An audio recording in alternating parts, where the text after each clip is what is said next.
Olá, seja bem-vindo ao meu canal. Deus abençoe sua vida. Nós estamos já no 6º episódio do tema Enfrentando o Medo. E a gente já aprendeu tanto, já cresceu tanto, tem sido tão abençoador pra gente. E hoje, nesse 6º episódio, a gente vai continuar no Salmo 91. A gente já trabalhou o Salmo 23 inteiro com você.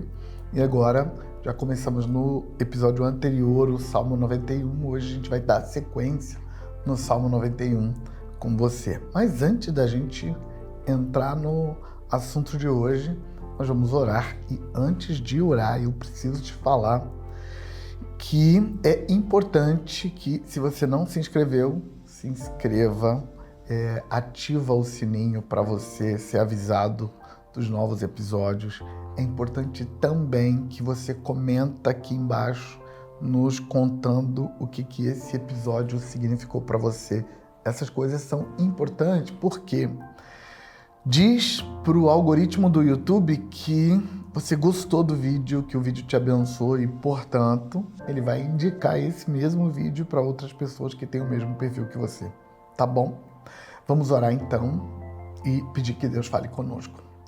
Senhor, Deus de Abraão, nós invocamos a sua presença, clamamos por intervenção do Senhor, pedimos que o poder do sangue do Cordeiro se manifeste nesse lado da tela, do outro lado da tela, cancelando toda tentativa das trevas de impedir, de atrapalhar.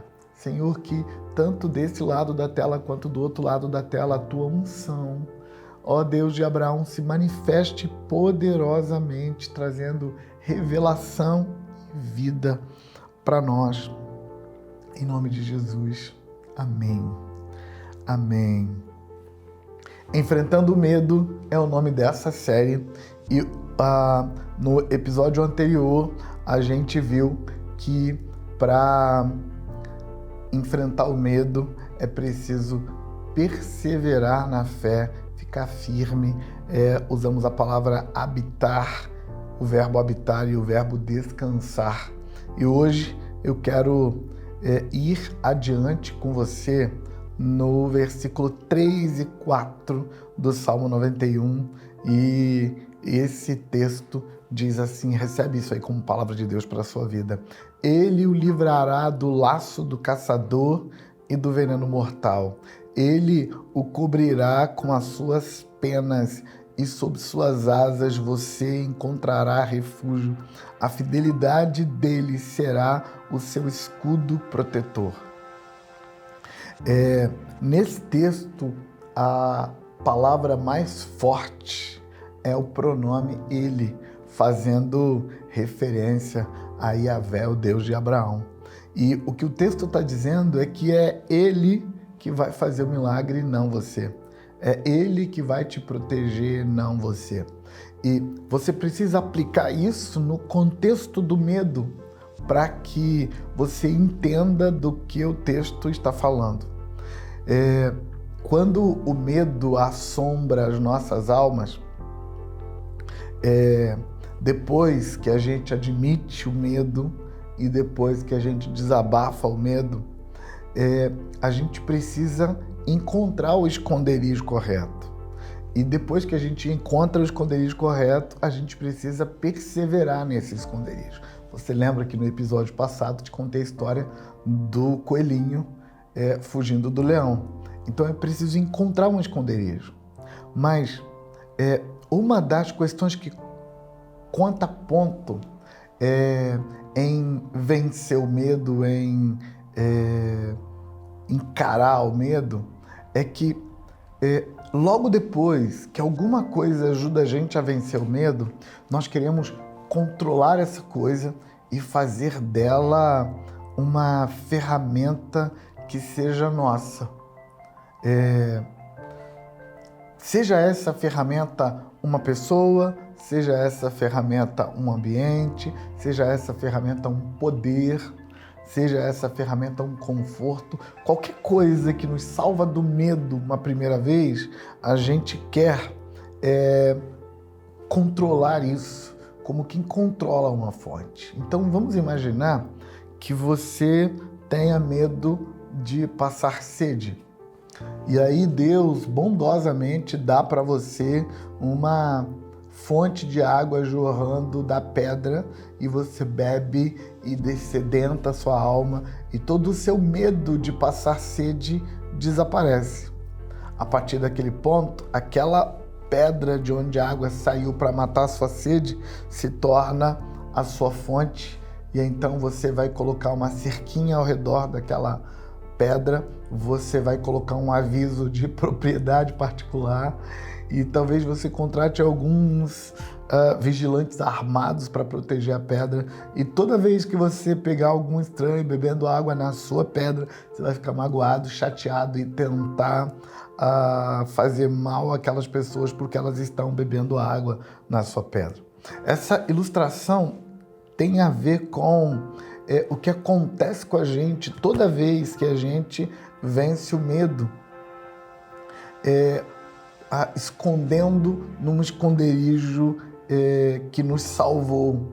A tendência natural é a gente desviar a nossa confiança de Deus e passar a nossa confiança para o objeto que nos salvou do medo naquele momento. Acontece que quando essa atitude é tomada, a gente só troca um medo pelo outro. A gente só troca um medo que a gente viu no Salmo 23, que é o medo de perpetuar o sofrimento pelo medo de perder o conforto, perder a bênção. Então, nós não resolvemos o problema.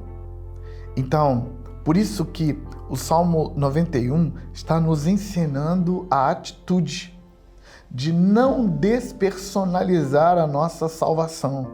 Nossa salvação foi personalizada. Deus nos cura, Deus nos socorre, Deus nos salva do medo, Deus intervém na nossa situação, mas é Ele que faz. Seja o que for, ou seja quem for que Deus usou, é Ele que faz. Por isso, quando o texto diz, Ele livrará você do laço do caçador, e Ele livrará você do veneno mortal. Ele cobrirá você com as suas penas e sob suas asas você encontrará refúgio. A fidelidade dele será o seu escudo protetor. A sua confiança, portanto, precisa se fixar em alguém, no Deus de Abraão que socorre você e não em alguma coisa que ele usou.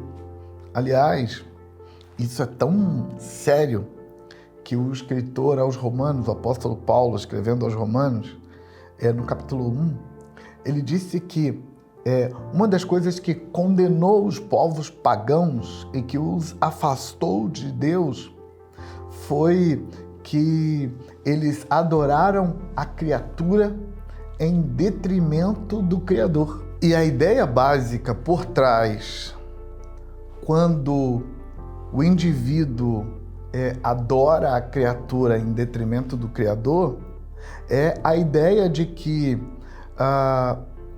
Deus usou uma criatura, algo da criação, para me socorrer, para me ajudar, e eu quero controlar essa criatura, porque eu não consigo controlar o Criador, para garantir que isso vai continuar sendo a minha salvação. A ilustração que eu dei para você da fonte de água da rocha é perfeita para isso. Eu devia tirar os meus olhos da rocha que Deus está usando e colocar os meus olhos no Deus que me deu a rocha. Ele é a solução, Ele é a resposta. Por isso, quando o salmista fala disso, ele coloca a ideia, tem um pavor da noite vindo, tem uma flecha que voa de dia vindo, tem uma doença ou uma peste se movendo sorrateiramente nas trevas, tem uma praga devastando ao meio-dia. E aí, se tem isso acontecendo, eu quero saber qual é a vitória que eu ganhei da última vez e eu vou pegar essa vitória e vou manter ela como a minha vitória perpétua, contínua. Aqui é importante eu me lembrar que se eu não colocar Deus e não uma criatura dele, eu vou me perder, eu vou ficar sem a bênção de Deus. E pior, as coisas vão complicar muito, que é o que a gente vê ali no primeiro capítulo de Romanos, que as coisas complicaram muito com os seres humanos exatamente porque eles tiraram Deus do lugar de Deus e colocaram a criação nesse lugar. Então eles estão adorando a criatura no lugar do Criador, porque o medo faz com que eles tentem controlar a fonte. Então aqui, a questão que está em jogo é o fato de que é em Deus que você confia. O que Deus vai usar hoje para te socorrer não é da sua conta. E aí, muitas vezes, Deus age de uma determinada forma e a gente espera que ele repita aquela forma. E ele não repete, justamente para você se lembrar que o seu socorro não está nessa situação. O seu socorro não está nessa pessoa. O seu socorro não está nesse projeto. O seu socorro não está nesse sistema. É Ele quem te livrará do laço do caçador e do veneno mortal. É Ele que te cobrirá com as suas penas, como a galinha protege os seus pintinhos, e debaixo das asas dele você vai ficar seguro. É Ele a sua proteção. É a fidelidade dele que é o seu escudo protetor. Você não tem proteção na ferramenta que Deus usou. Quando o medo não se apoia em Deus, ele tende a se apoiar naquilo que Deus mandou. E é aqui que está a necessidade de você vigiar o seu sistema, porque toda vez que Deus te socorre de um medo, você está condenado a, na próxima vez, duvidar de Deus para confiar na ferramenta. Sabe, para nós é mais fácil confiar nas ferramentas, nas pessoas que Deus usa, nos sistemas, nas ferramentas. Para nós é muito mais fácil confiar nessas coisas porque essas coisas são controláveis e tudo que a gente queria era controlar. Então, quando Deus diz é Ele que te livrará do laço do caçador, o que Ele está te dizendo é: abra mão da independência, abra mão de todas as ferramentas que você está tentando usar para vencer o medo e confie no Deus que usa pessoas, que usa sistemas, que usa ferramentas. Confia nele e não em você mesmo e na sua capacidade de controlar o ambiente. Hoje eu quero orar por você para que Deus te salve de você mesmo. Quero fechar hoje com a oração pedindo que Deus faça uma intervenção sobrenatural, te salvando dessa necessidade de controlar as ferramentas que Deus te deu. Ora comigo. Senhor, em nome de Jesus eu clamo por intervenção sobrenatural. Em nome de Jesus eu clamo para que o Senhor cuide do teu filho, da tua filha, que abre o coração para admitir que quando o Senhor o salva, ele esquece que é o Senhor que salva e se apega à ferramenta, à pessoa, à situação que o Senhor usou para salvar. E essa fuga do medo não tem funcionado para ele, porque na próxima vez ele não tem mais o socorro divino, porque agora ele está dependendo de alguma coisa, de alguém e não mais do Senhor. Meu clamor, Pai, é por intervenção e socorro, especialmente abrindo os olhos do teu filho e da tua filha para ver que a dependência verdadeira precisa ser do Deus de Abraão. Em nome de Jesus. Amém. Não se esqueça, é Ele que livrará você do laço do caçador e do veneno mortal. É Ele que, como a galinha cobre os seus pintinhos, é Ele que te cobrirá com as suas penas e debaixo das asas dele você vai ficar seguro. É a fidelidade dele que será o seu escudo protetor. Não esquece disso, porque se você esquecer, você vai adorar a criatura no lugar do Criador e vai perder a bênção. Até o próximo episódio. Deus abençoe você e não esquece de aqui embaixo comentar o que Deus falou com você hoje.